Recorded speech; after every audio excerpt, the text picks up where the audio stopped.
Cela nous ramène aux États-Unis, il y a environ 45 ans, à la fin du mois de mars 1981, lorsque Ronald Reagan fut abattu par John Hinckley Jr. à Washington DC, après un événement organisé dans un hôtel. Je pense que les blessures du président Reagan étaient bien plus graves à ce moment-là que celles de l'ancien président Trump.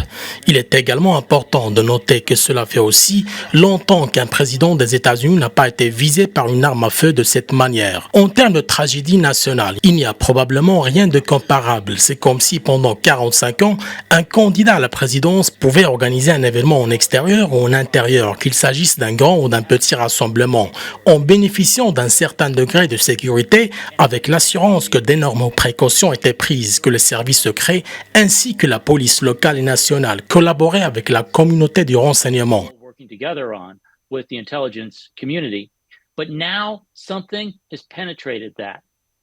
Cependant, aujourd'hui, une nouvelle menace est apparue. Un individu malveillant a réussi à s'introduire dans cette arène. Par conséquent, dans les mois à venir, les Américains resteront en état d'alerte concernant les rassemblements politiques et les grandes manifestations de ce genre, comme cela n'a pas été le cas depuis près de 50 ans. Cela est particulièrement regrettable car en ce moment, les difficultés que traverse la population américaine et les défis politiques que nous affrontons de part et d'autre ne se limitent plus à des débats philosophiques ou de points de vue divergents. Nous franchissons désormais une nouvelle étape où l'un de nos citoyens apporte violence et terreur à notre processus démocratique. C'est extrêmement inquiétant.